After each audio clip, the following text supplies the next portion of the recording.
Om Namo Bhagavate Vasudevaya.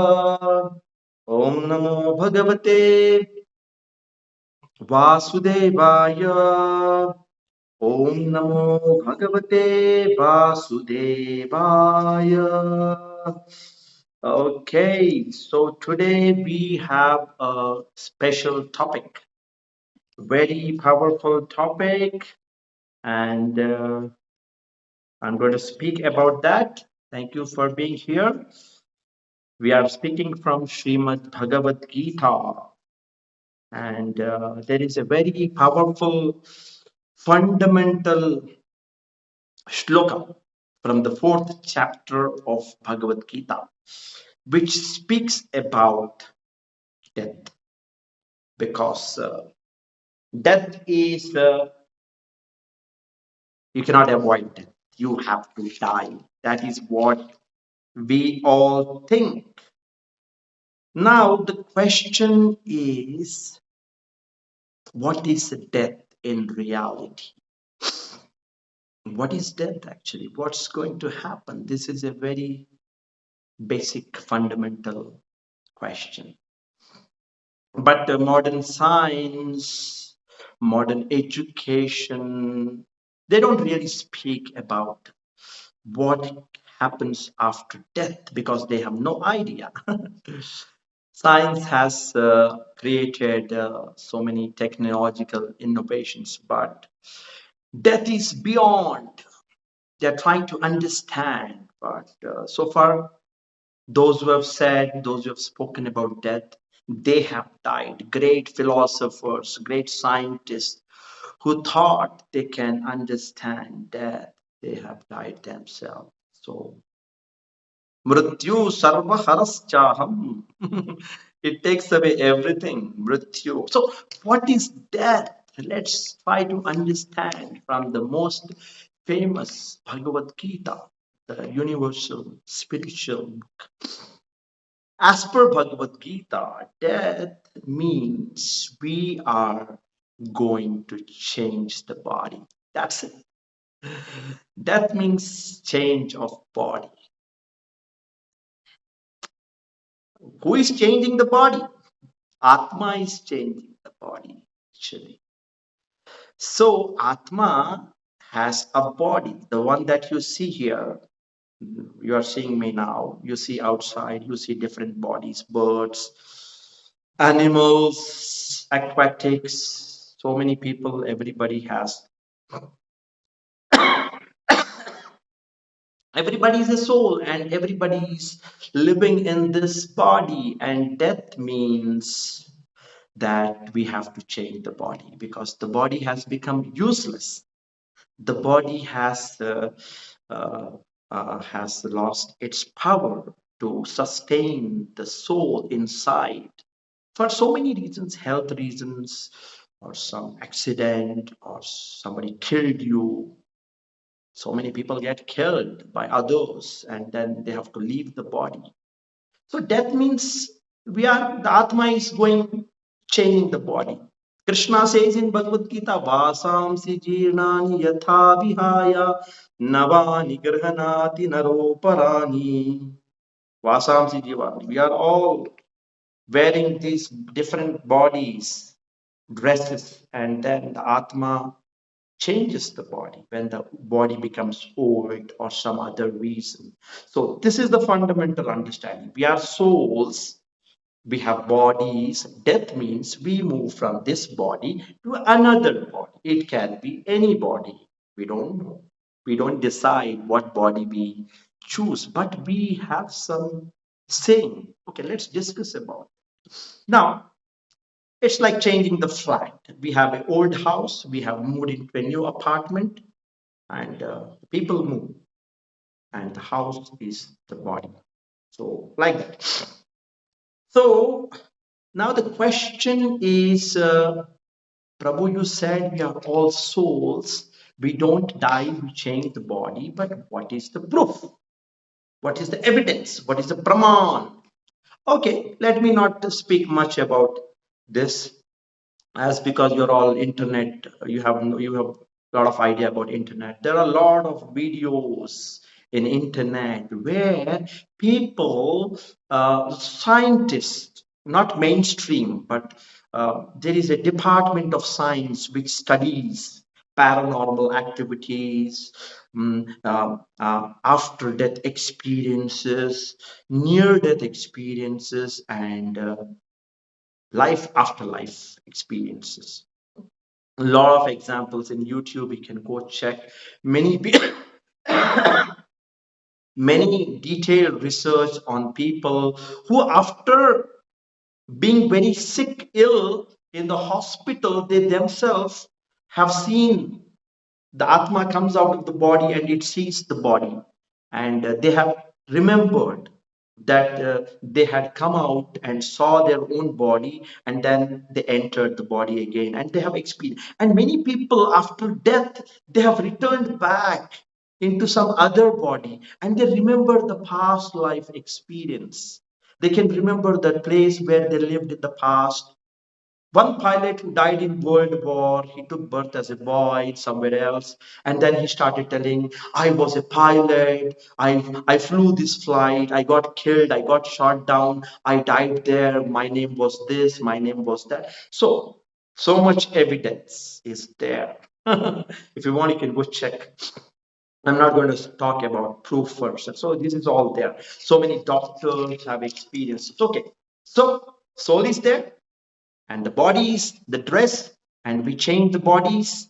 That is called death, but nobody can stop this process. Do you want to keep changing the body all the time? You get a pig body, you get a human body, you get a dog body. Nobody can protect you from changing the body. You have to change the body. That's it. Not your insurance policy, not your family, not your brothers, not your father, not your friends, not your relatives. Nobody can protect you from death, change of the body. Not money, not your bank balance, not medical hospital, no medicine, no doctor. Nothing can stop this process. Everybody's dying. We cannot be protected. Okay. So, but the point is, we don't want this to happen with us. We don't want to die. We don't want to change the body. We want to have an eternal happy life, which is free from death, disease, old age, janma, mrityu, jara, vyadi. This is our desire. But that desire is frustrated repeatedly by taking birth, becoming and dying.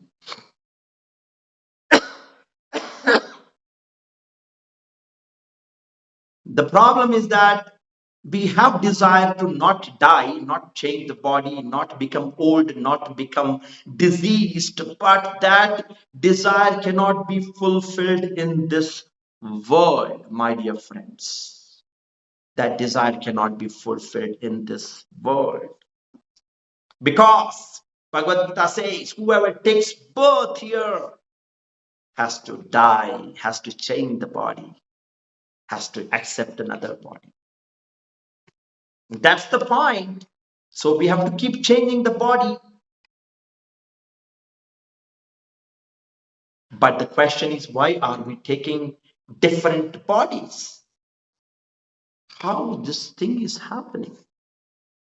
How some people have got animal body, bird body, human body, aquatic body, ant body, pig body, different bodies, same souls in different bodies. How is it happening? What is the science behind this? Bhagavad Gita says the reason and the cause of different bodies is our false ego. You are deciding your body actually. Your desires, your own false ego is the cause. We have so many desires. Till we die, we create we do so many activities, and we have a personality, we have an attitude, false ego. And Krishna says in Bhagavad Gita that our desires are creating different bodies for us. Yam yam vapi smaran bhavam tyajattante kalevaram. Now you know why you are taking different bodies. Why after death nothing ends. Nothing ends because your desires have not stopped. Your mind is full of desires. And when we die, the body is destroyed. The mind is still carried along with the soul, which is full of desires. And the mind, which is full of desires, is creating different bodies because of our desire. Somebody are getting bodies of a animal, aquatics, different. Your ego, false ego, your personality, which is personality, false ego means your likes, dislikes, your habits, your samskaras, which are converted into desires in the mind. They are creating different bodies. So now you know the reason why we have to take birth. We have to take birth because of our desires, our materialistic desires, the desire to enjoy, desire to be independent, desire to control, desire to so many desires. We are all coming back, taking birth repeatedly, punarapi jananam, punarapi maranam. Why? Because of mind and the desires.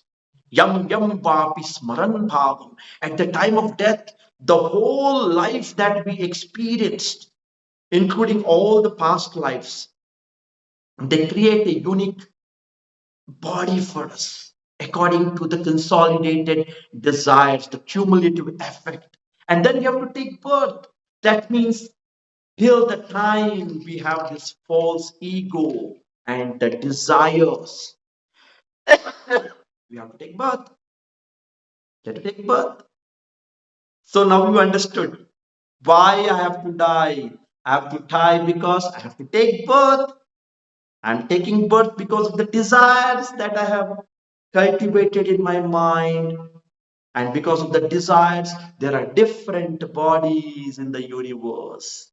Ants, mosquitoes, monkeys, dogs, pigs, sheep, fishes, 8,400,000 different bodies, because everybody is different with different desires, different personality. That Krishna, God, has created this universe with different bodies to satisfy our desires. So you are creating your body.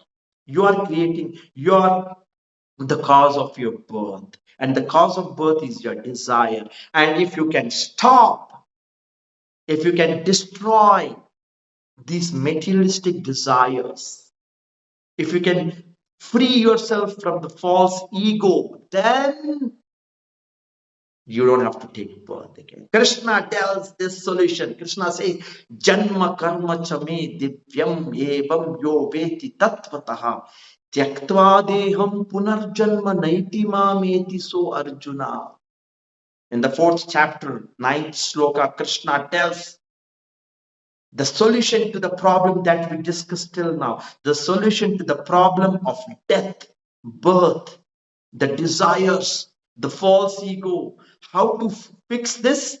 Krishna says, Arjuna, janma karma cha me divyam. My birth, janma, karma, my activities are all divyam, Krishna declares to Arjuna. Arjuna, all the activities that I do in this world, all and the way I take birth, all these things are these are divyam, transcendental. Krishna says his birth is divyam, and after birth, whatever he does in this world, is also divyam.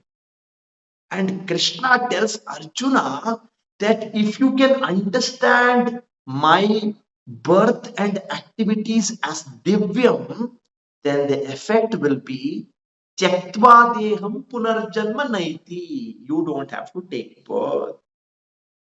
My God, what is the solution? Revolutionary. By understanding that Krishna's birth, Krishna's activities, leelas, are divyam.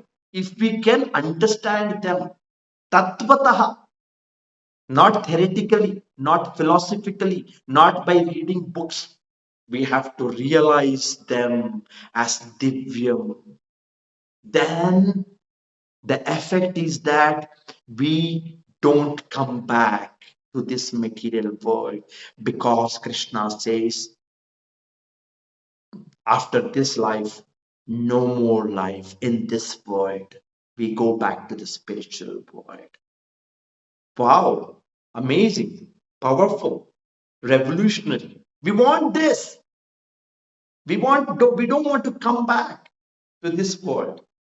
We see every day so much suffering. So we don't want to come. Krishna is giving solution. Now the point is, it sounds simple. Krishna's birth is divyam. Yes, Krishna's birth is divyam. Krishna is not forced by his desires to take birth.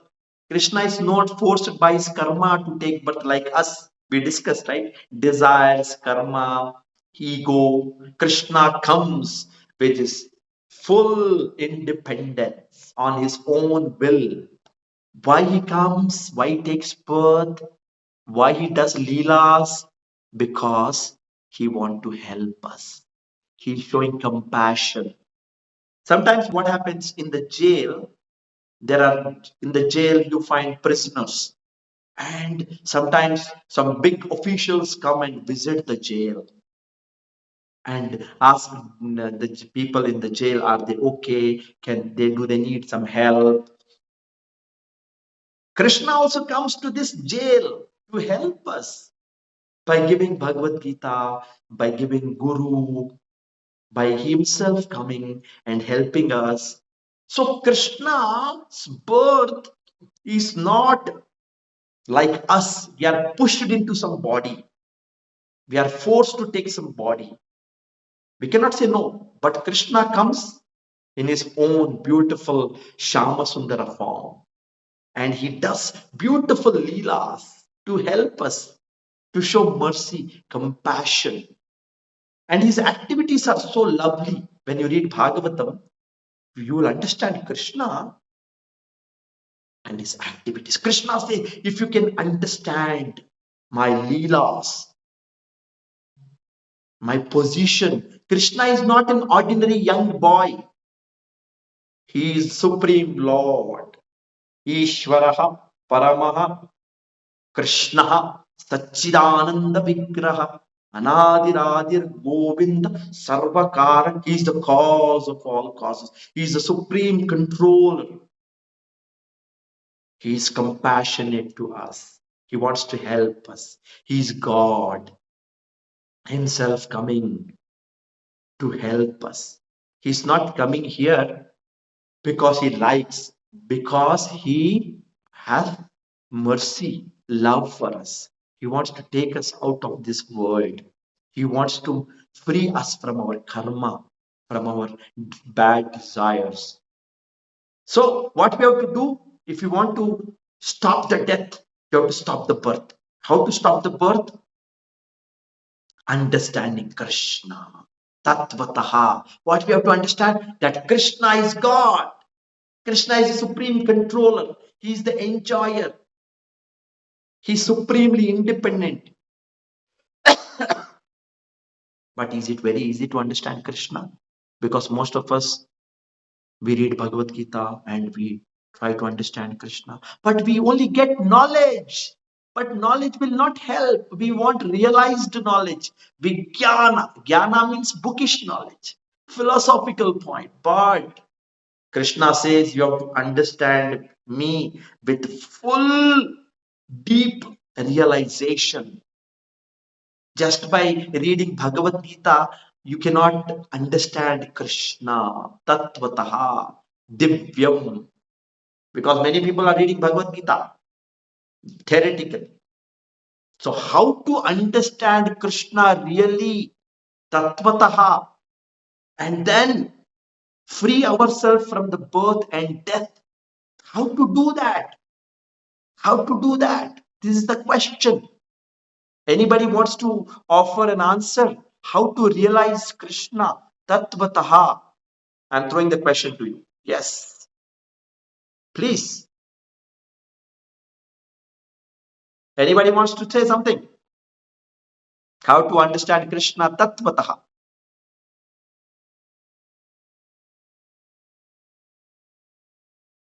Anybody has an answer? Harinam Madhav Prabhu. Hmm. Yes. How to understand Krishna Tattvataha? Okay, chanting his name. That's a good answer, but we need to. Any other answers?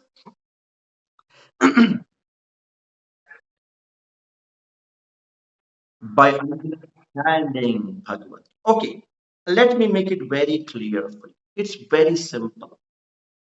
Most of the times when we come to the spiritual life, we read Bhagavad Gita, we get some knowledge that we are soul, Krishna is God. We have some knowledge.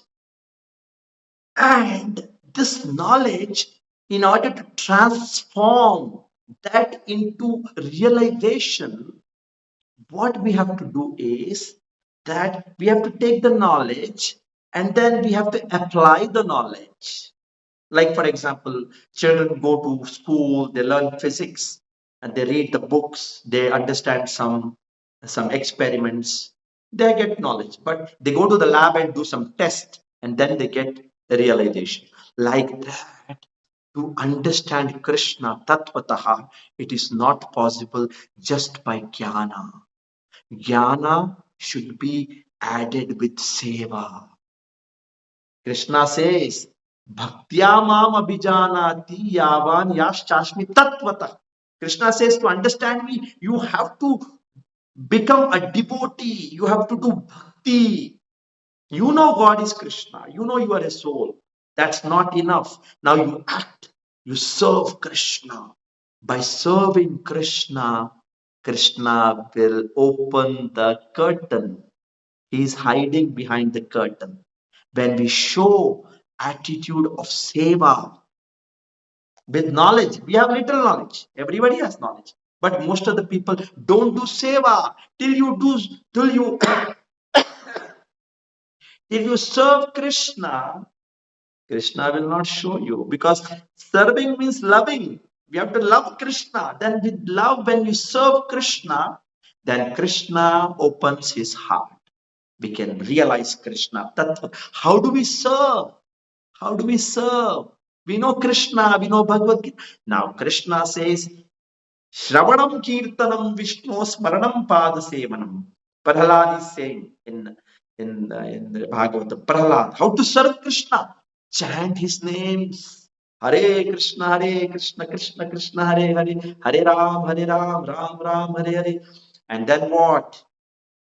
Chant Krishna, hear about Krishna, go to temple, sit at home, open Bhagavad Gita, open Bhagavatam, read, hear lectures, more knowledge about Krishna, chant Krishna's name, Hare Krishna, Krishna Krishna, Hare Hare, like that chant every day. This is seva. Go to temple, attend festivals, do some seva in the temple, meet devotees, talk about Krishna, tell about Krishna, speak about Krishna, and all this seva. This is service. You are not only thinking, you are doing something for Krishna, and Krishna is attracted by that seva, and Krishna then reveals himself. Krishna opens the door curtain, and then you understand. As soon as you understand Krishna, you understand that Krishna is supreme reality and you are servant of Krishna. As soon as you become servant of Krishna, all your desires are destroyed because now you understood your reality. By understanding Krishna, you understand your own true identity. You get realization now. You are not controller, you are not enjoyer, you are not independent, you are not God, you are servant of Krishna. As soon as the realization about Krishna transforms our heart becomes pure. Pure means you have now pure understanding about Krishna. There are no desires, materialistic desires, no false ego. Because of false ego and desires, we had to take birth. Now, the false ego is dissolved, the desires are destroyed. Now, only one ego, true ego. I am servant of Krishna. I have to love Krishna. I have to serve Krishna. Then Krishna says, once you get this realization, then Krishna says, you don't have to come back. You are coming back to me. Tyaktva deham punarjanma naiti mahmeti so Arjuna. So we have to serve Krishna to realize Krishna. Chanting, hearing, reading, preaching, eating prasadam, going to temple, associating with devotees, all these activities purify. And purification means realization. Then heart is pure. Then heart belongs to the Lord. It has to go back to the spiritual world. Thank you so much. That's how we conquer death. There's no death now. We are eternally with Krishna, happily. So, reading knowledge is not important. Reading Sambandha Jnana and process of serving. Service is important. That's why many devotees who come to ISKCON, they do some service here and there. They go and serve prasadam. They take prasadam. They read books. They go and clean the floor. So many activities. These are destroying our false ego, purifying us. Krishna becomes happy. अतः श्री कृष्ण नामादि न न न भवेद ग्राह्यमिंद्रियै सेवोन्मुखे हि जिह्वादौ स्वयं एव स्फुरद अतः सेवा will make Krishna to reveal swayam eva spurad ataha. Okay, this is the secret. Seva is important. To realize Krishna, we have to serve. We have to do seva. Sevon mukehi jigvado. And seva starts with your tongue. This tongue, the rubber tongue, it has to vibrate name of Krishna. Hare Krishna, Krishna Krishna, Hare Hare, Hare Ram, Ram Ram. And then ears will work, head will work, hands will work. Starts with the tongue, chanting Krishna's name. Okay, thank you so much for being here. I appreciate your time.